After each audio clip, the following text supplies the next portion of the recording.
Hi kapag-ibig!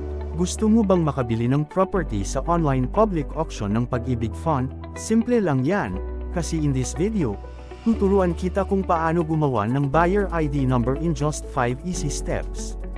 Tara simulan na natin. Unang-una, pumunta ka sa Pag-ibig website. Click mo ang Home Loans, hanapin ang Acquired Assets, tapos piliin ang Say List of Properties for Sale.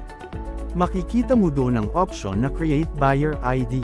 Ihanda ang mga hinihinging dokumento at pindutin ang Proceed. Pangalawa, piliin mo ang individual bilang iyong bidder type, tapos i-click ulit ang Proceed. Pangatlo, sagutan ang bidder verification form, make sure tama at kumpleto ang details mo. Pagtapos ka na, click Proceed para magpatuloy. Pang-apat, ilagay ang iyong mga personal details. Pagkatapos, mag-upload ang mga required documents gaya ng valid ID at ang iyong selfie photo. Tip, siguraduhin malinaw ang kuha para maiwasan ang rejection.